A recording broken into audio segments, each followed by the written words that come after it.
Naquela mesma ocasião, algumas pessoas chegaram e começaram a comentar com Jesus como Pilato havia mandado matar vários galileus, no momento em que eles ofereciam sacrifícios a Deus. Então Jesus disse: Vocês pensam que se aqueles galileus foram mortos desse jeito, isso quer dizer que eles pecaram mais do que os outros galileus? De modo nenhum. Eu afirmo a vocês que, se não se arrependerem dos seus pecados, todos vocês vão morrer como eles morreram. E lembrem daqueles 18, do bairro de Siloé, que foram mortos quando a torre caiu em cima deles. Vocês pensam que eles eram piores do que os outros que moravam em Jerusalém? De modo nenhum. Eu afirmo a vocês que, se não se arrependerem dos seus pecados, todos vocês vão morrer como eles morreram. Então Jesus contou esta parábola. Certo homem tinha uma figueira na sua plantação de uvas, e quando foi procurar figos, não encontrou nenhum. Aí disse o homem que tomava conta da plantação: Olhe, já faz 3 anos seguidos que venho buscar figos nessa figueira, e não encontro nenhum. Corte essa figueira, porque deixá-la continuar tirando a força da terra sem produzir nada? Mas o empregado respondeu: Patrão, deixe a figueira ficar mais este ano.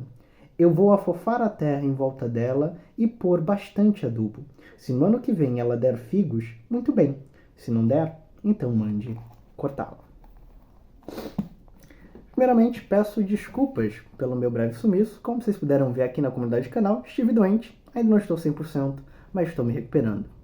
Mesmo assim, vamos tentando voltar ao ritmo e nos aproximarmos do tempo atual da igreja. Aqui estamos no 3º domingo, dentro da Quaresma. Mais uma vez somos convidados a refletir sobre o que nós somos, nossos atos, pensamentos e ações, e tudo aquilo que temos feito e fizemos, que se concretizará na Sexta-feira da Paixão e ressurgirá na Páscoa, a morte de Jesus Cristo. Mais uma vez somos lembrados dos nossos pecados aqui. Jesus Cristo se depara com algumas pessoas que chamam a atenção dele e fala: Ficaste sabendo que Pilatos mandou matar alguns dos nossos enquanto eles ofereciam sacrifícios?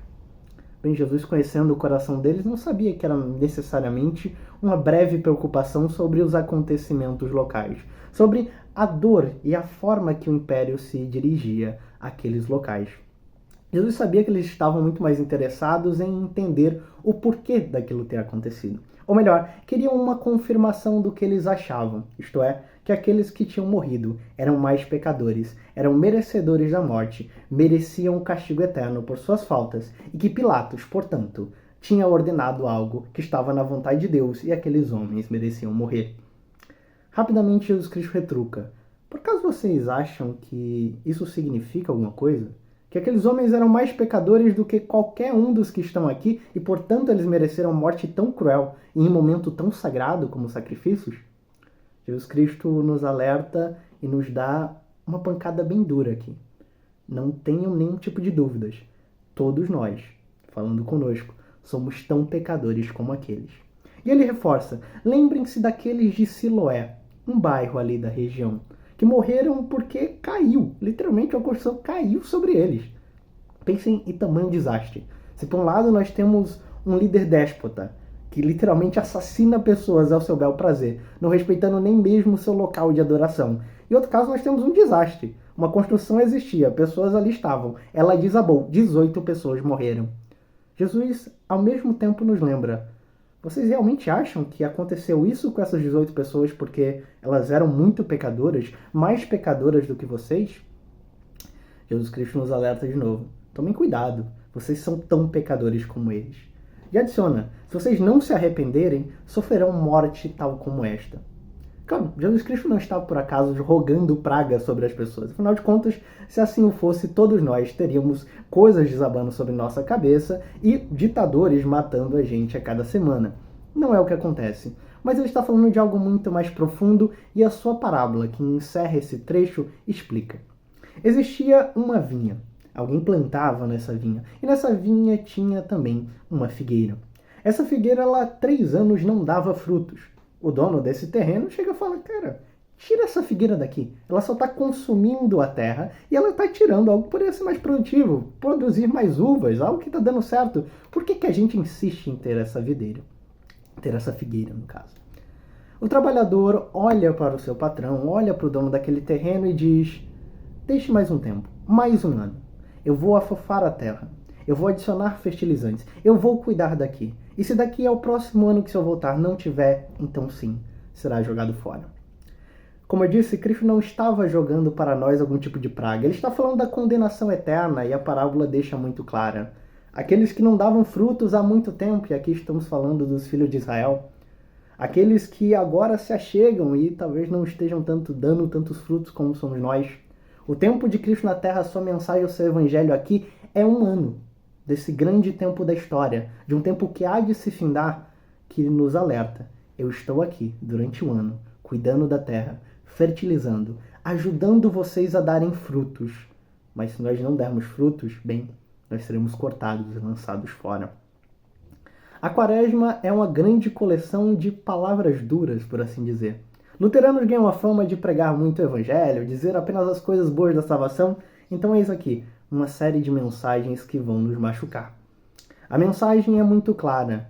Devemos nos arrepender seriamente. Nos arrepender principalmente porque achamos que as coisas más acontecem e as pessoas mereciam aquilo porque elas eram pecadoras. Pessoas sofrem de desastres naturais e falamos, bem, esta foi a mão de Deus diante de uma terra tão pecadora. Determinada pessoa é morta, sofre um assalto, algo acontece e fala, bem, essa pessoa devia ser metida com coisas erradas. Quão errado nós estamos. Errado estamos em achar que não somos tão pecadores assim. E errados estamos em pensar que o nosso Deus é um Deus carrasco, um Deus que quer colocar as pessoas à sua própria destruição, quando a sua própria palavra diz que ele não se alegra de forma nenhuma da destruição do justo. Bicho. É o Apocalipse. Que engraçado. Bem, e devemos estar alertas, porque assim como a luz acabou do nada durante a gravação desse vídeo, Jesus Cristo pode estar às portas. Jesus Cristo pode estar realmente voltando, para ver nesse ano final tivemos realmente frutos, para ver se realmente nesse ano vivemos de acordo com a palavra dele, para ver se realmente confiamos exclusivamente neles e não numa justiça própria e dizer que nós não somos tão pecadores como os que aí estão. A sexta-feira da paixão se aproxima. Jesus Cristo vai morrer pelo meu e pelo seu pecado. Será as nossas mãos, nossos pecados e culpas que colocarão ele naquela cruz para sofrer por toda a humanidade.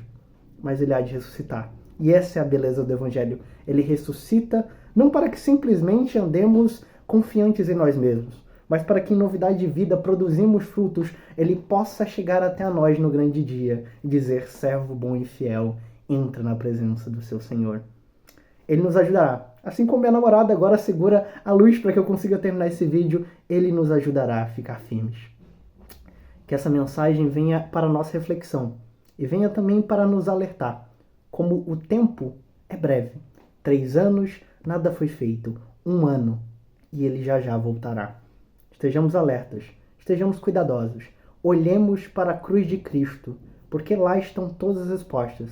A resposta para o nosso pecado que não temos capacidade de pagar. A resposta para as forças que precisamos para viver neste mundo mal. A resposta para tudo de mal que pode acontecer na Terra, onde temos a certeza, a confiança e, de certa forma, a esperança. Que ele voltará, reorganizará todas as coisas. E, enfim, já não haverá mais os desastres como de Siloé. Já não haverá mais os ditadores como era o caso de Pilatos. Já não haverá mais choro, já não haverá mais tristeza. Apenas alegria e gozo no Senhor. Fiquem com Deus, tenham uma ótima semana. Sigamos praticando a Quaresma, sigamos refletindo na mensagem do Evangelho. Até mais. Valeu.